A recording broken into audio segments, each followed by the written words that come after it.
جی مفتی صاحب، ایک سوال ایک صاحب نے یہ بھجوایا ہے کہ جو مجدد کا جو جو لفظ ہے، یہ کیا قرآن میں ملتا ہے؟ اور مجدد کون شخص ہو سکتا ہے؟ اور موجودہ دور میں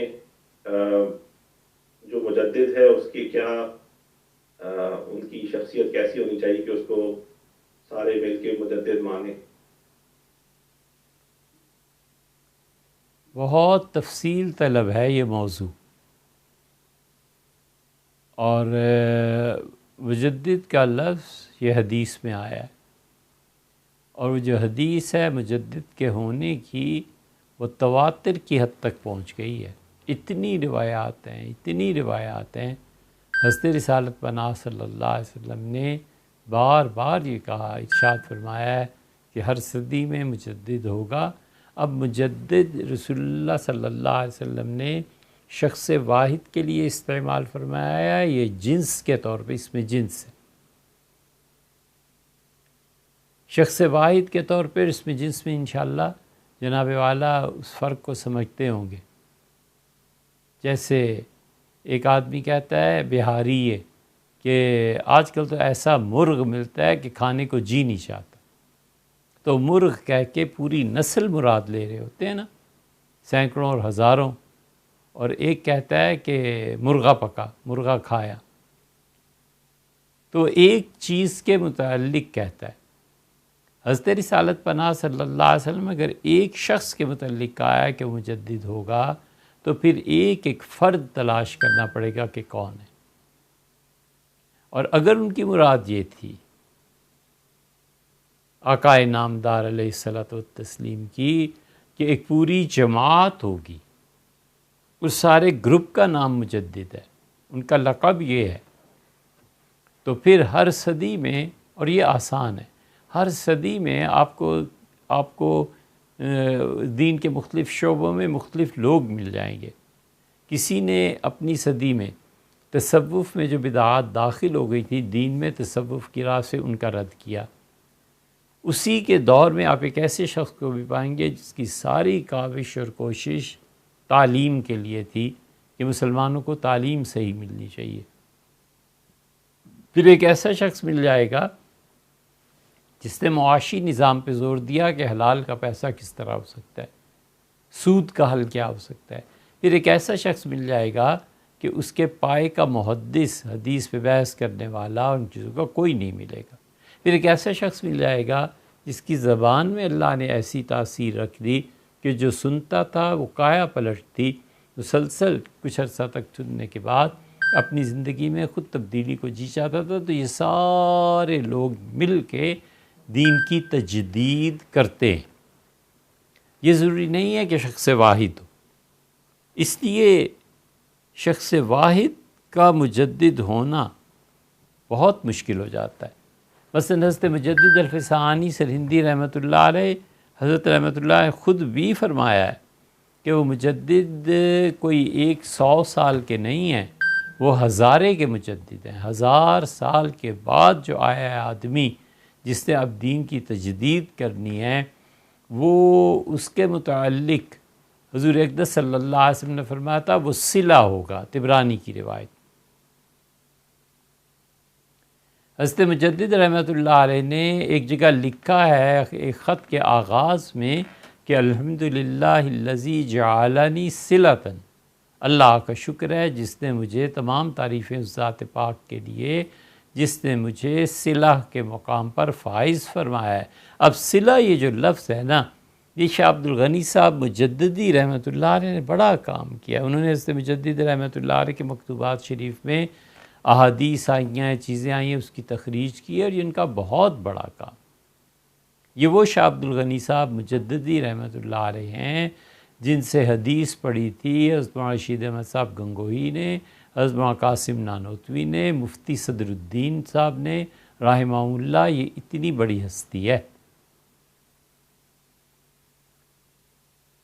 اب حضرت مجدد رحمۃ اللہ علیہ، ٹھیک ہے، اب اسی صدی میں ہم ڈھونڈنا شروع کریں کہ حدیث میں کس کو تجدید کا مقام حاصل تھا، اس لیے کہ حضرت مجدد الفسانی رحمۃ اللہ علیہ پوری عزت احترام، حضرت کی جدوجہد، حضرت کی تحریک، پورے ہندوستان میں کفر کے غلبے سے مسلمانوں کو اور سب کو نجات دلانا وغیرہ وغیرہ، ان کی خدمات کوئی معمولی نہیں ہے۔ لیکن حدیث میں کیا کام ہے؟ کچھ نہیں۔ اس لیے پھر لکھا جاتا ہے اور لکھتے ہیں کہ ملا علی قاری حدیث کے مجدد تھے۔ ملا علی قاری رحمۃ اللہ علیہ کے رسائل دیکھیں، ملا علی قاری کی کتابیں دیکھیں، ہرات کے تھے، افغانستان کے، ہجرت کر گئے تھے حرمین شریفین کو۔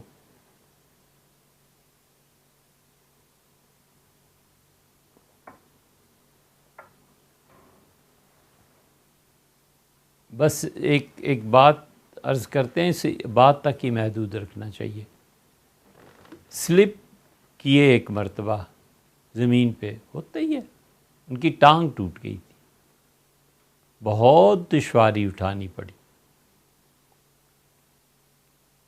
ایک بزرگ تھے، انہوں نے لکھا کہ یہ جو حضور اقدس صلی اللہ علیہ وسلم کے والدین پر ایمان کی بحث کی ہے نا، اور جو کچھ نتیجہ نکالا ہے، یہ اس کی سزا دی گئی ہے دنیا میں ہی۔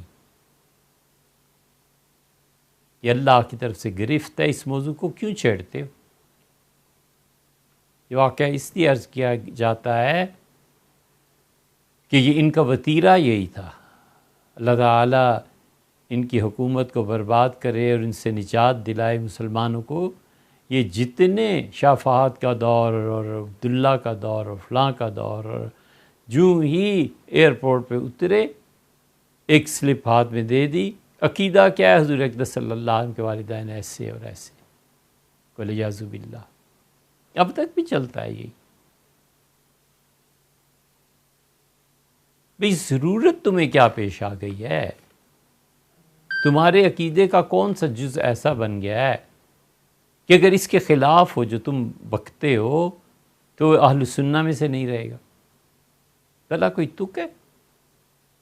اس لیے حضرت رسالت مآب صلی اللہ علیہ وسلم کا عزت، احترام، اور ظاہر ہے مجدد کوئی معصوم تو نہیں ہو جاتا، اس کے باوجود حدیث پہ جب بحث ہوئی ہے تو انہوں نے کہا ملا علی قاری رحمۃ اللہ علیہ مجدد تھے۔ پہلی صدی کے مجدد عمر بن عبدالعزیز رحمۃ اللہ علیہ تھے۔ یہ بہت سو نے لکھا ہے، لیکن وہی بات ہے کہ یہ کہ حرف بود کاش کے صد جا نوشتہیم۔ اللہ تعالیٰ کی توفیق کبھی شامل حال ہوتی تو ہم کئی برس کی تحقیق کے بعد اس نتیجے پہ پہنچے کہ پہلی صدی کے مجدد امام ابو حنیفہ رحمۃ اللہ علیہ تھے۔ امام صاحب رحمۃ اللہ علیہ نے وہ کام کیا ہے جو پوری امت میں اور پوری دنیا کے مسلمانوں کا فائدہ اب تک ہے، اور جو امام ابو حنیفہ رحمۃ اللہ علیہ نے کام کیا ان کے معاصرین میں اس وقت کوئی نہیں کر سکا۔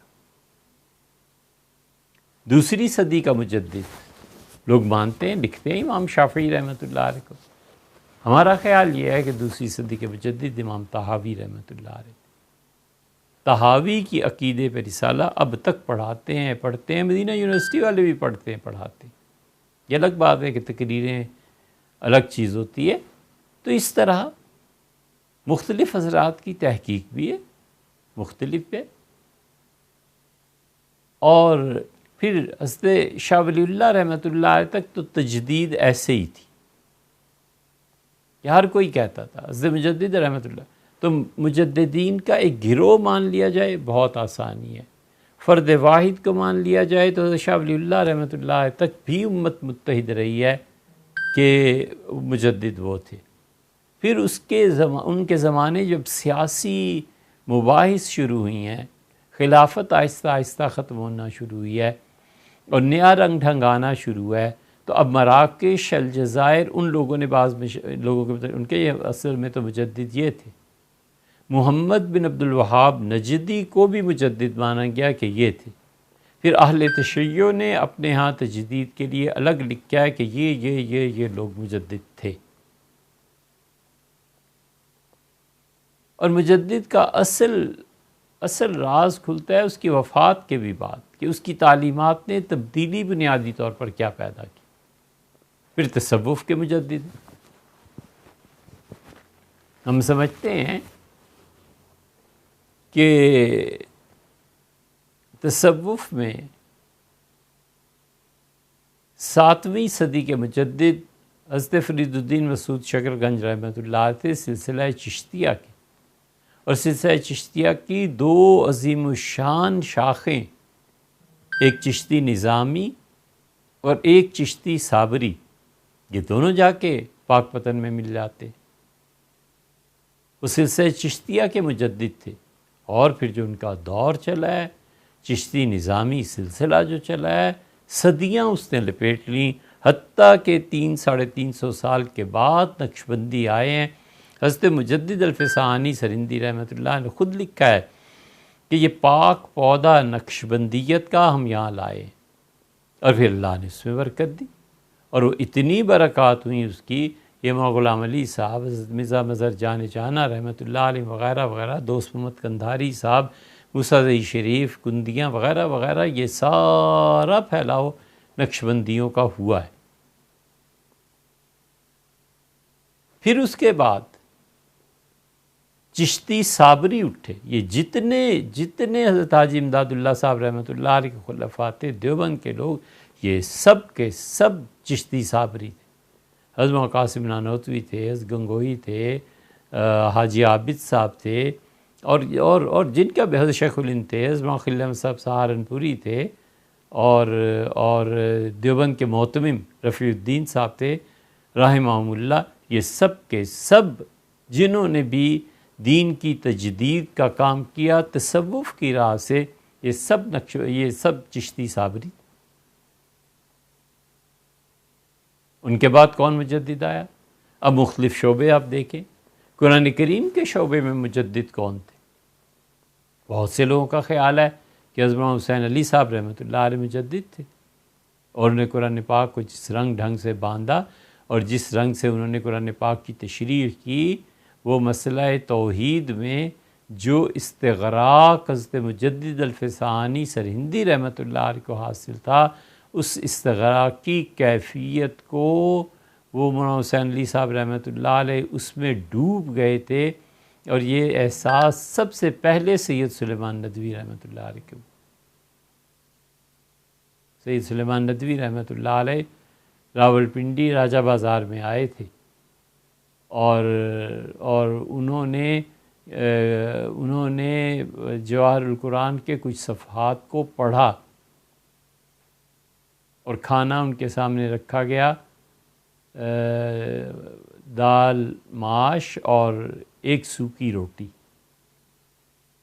تو جنہوں نے رکھا تھا وہ روتے تھے، کہتے تھے پیسے ہی نہیں تھے، حضرت کو کہاں سے کھانا کھلاتے، تو جو پکا تھا بس یہی تھا۔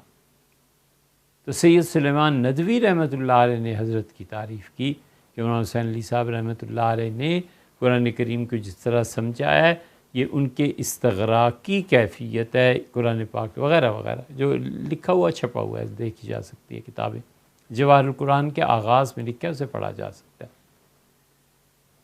تو اس لیے امت کے مختلف علاقوں میں ایک، اور مختلف شعبوں میں 2، اور مختلف علوم اور فنون میں، فنون ایک الگ چیز ہے، اس لیے تجدید ہوتی رہی ہے۔ اب جو وقت ہے حضرت معین الدین چشتی رحمۃ اللہ علیہ کا، تقریباً آگے پیچھے وہی دور شیخ الاسلام ابن تیمیہ رحمۃ اللہ علیہ کو بنتا ہے۔ ابن تیمیہ رحمۃ اللہ علیہ کو کون ہے جو مجدد نہ مانے گا؟ بہت سے مانتے ہیں، بہت سے انہیں معاذ اللہ استغفر اللہ کافر اور گمراہ قرار دیتے ہیں۔ ایران سے جو لٹریچر آ رہا ہے اور لبنان سے چھپ کے آ رہا ہے، یہ پہلی مرتبہ ایسے ہوا ہے کہ ابن تیمیہ رحمۃ اللہ علیہ کو کافر کہنے والے اہل تشیع کی کتابیں اب مسلسل آنا شروع ہوئی ہیں، ہر 1-2 سال میں کوئی نہ کوئی کتاب آ جاتی ہے کہ ابن تیمیہ رحمۃ اللہ علیہ معاذ اللہ ایسے تھے۔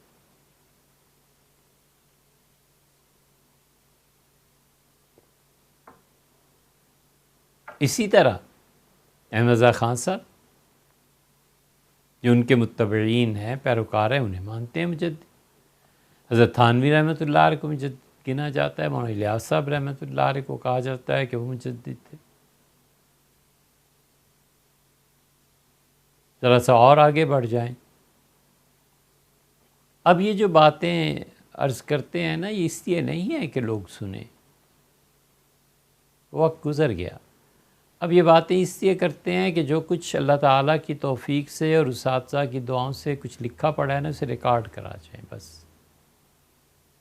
یہ نہیں ہے کہ اب دنیا میں کوئی سنے اور کوئی اس سے فائدہ، کچھ نہیں، اب کچھ بھی نہیں ہے اور نہ ہی اس کی تمنا رہی ہے. تو اس سے بہت سے لوگ جو سوالات بھیجتے ہیں، یہ اس لیے نہیں ہے کہ آپ سنیں اور پھر یہ اور وہ صرف اس لیے ہے کہ یہ چیزیں ریکارڈ میں آ جائیں. کبھی اللہ تعالیٰ نے مسلمانوں کو اس سے استفادے کی توفیق دی تو قبر میں ٹھنڈک پہنچے گی. اب اور آگے بڑھیں تو ایسے حضرات تھے جنہوں نے کہا اصل مجدد حضرت مولانا رشید احمد صاحب گنگوئی رحمۃ اللہ علیہ. وہ کہتے تھے آگے دیکھو جتنا ہندوستان میں دین پھیلا ہے یہ سب ان کے خلفاء اور ان کی تربیت کا نتیجہ ہے. مولانا حسین احمد صاحب مدنی 1، مفتی کفایت اللہ صاحب 2، سید انور شاہ صاحب کشمیری 3، حضرت شیخ الہند 4، حضرت مولانا خلیل احمد صاحب سہارنپوری 5، حضرت تھانوی رحمۃ اللہ خود بھی اسی نسبت سے. یہ 7-8 بڑی شخصیتیں، مولانا الیاس صاحب خود، یہ ساری 5-7-8 بڑی شخصیتیں رحمہم اللہ، اللہ تعالیٰ ان کی قبروں کو ٹھنڈا رکھے. یہ سب کے سب حضرت گنگوئی رحمۃ اللہ علیہ کے مرید اور ان کے خلفاء میں سے. ہمارے مشائخ کہتے تھے کہ اصل تجدید حضرت رحمۃ اللہ علیہ کی ہے. اور ہمارے مشائخ میں سے ایک بزرگ تھے، وہ تکیہ ظاہرہ کے رکھ کے بیٹھے ہوئے تھے، تکیہ لگا کے، تو ڈاکٹر اسرار صاحب ملنے کے لیے حاضر ہوئے. ہم پہلے سے خدمت میں حاضر تھے تو یہی بحث چل پڑی جو آج آپ نے دریافت فرمائی ہے. تو جو بیٹھے ہوئے تھے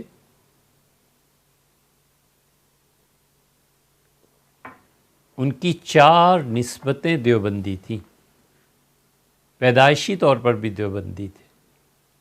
ان کے سارے اساتذہ دیوبند کے تھے، وہ خود دارالعلوم دیوبند میں پڑھے تھے.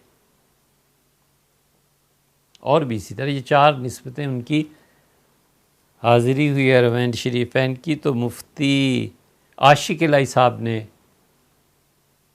ناشتے پہ ارشاد فرمایا تو حاضر ہو گئے.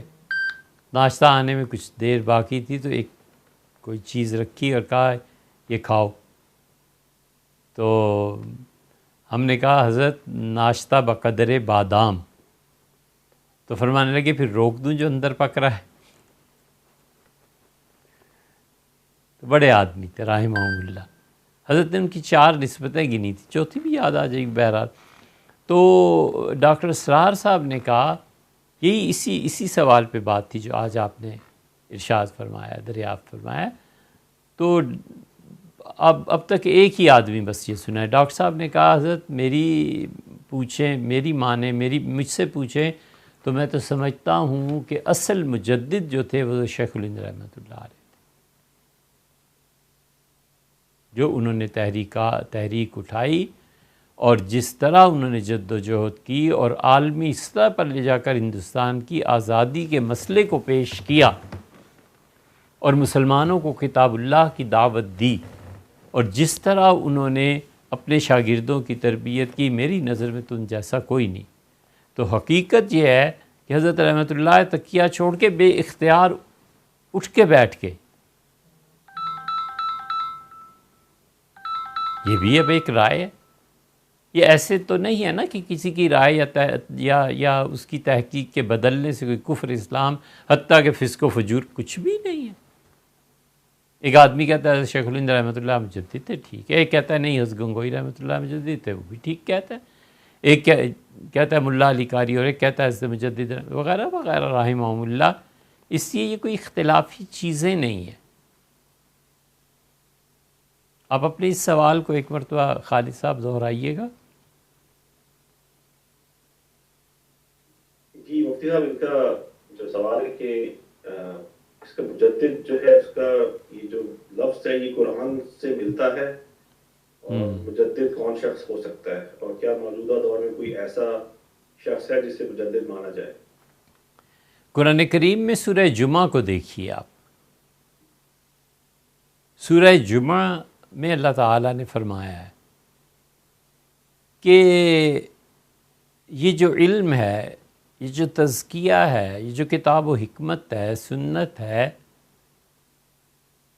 حضور اقدس صلی اللہ علیہ وسلم کے بعد کچھ لوگ آئیں گے جو اب تک نہیں ملے.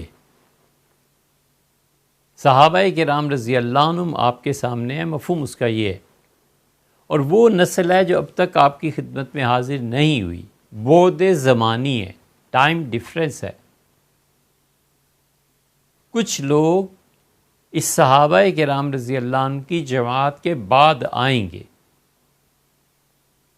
اور وہ اس دین کو سمجھنے والے اور اس دین کی محنت کرنے والے ہوں گے. وہاں پر جو تشریح آئی ہے ابن کثیر وغیرہ میں دیکھ لیجئے گا، حضور اقدس صلی اللہ علیہ وسلم نے ہاتھ مارا سلمان فارسی رضی اللہ عنہ کے ران پہ، اور فرمایا وہ تمہاری نسل سے ہوں گے. نسل کا لفظ ارشاد فرمایا یا وطن کا جو بھی ہے، یہ آپ کو ابن کثیر میں مل جائے گا. اور حضرت سید القونین علیہ الصلوۃ والتسلیم نے فرمایا کہ علم اگر ثریا ستارے پر بھی چلا جائے گا نا تو وہ بھی وہاں سے کھینچ کے لے آئیں گے علم کو. یہ اسی لیے ہے کہ حضرت رسالت مآب صلی اللہ علیہ وسلم نے پیشن گوئی کی کہ ان لوگوں کا علم بہت عظیم ہوگا اور ان کی دسترس میں ہوگا. علم چاہے جتنا بھی دور ہو جائے وہ پکڑ کے کھینچ کے لے آئیں گے.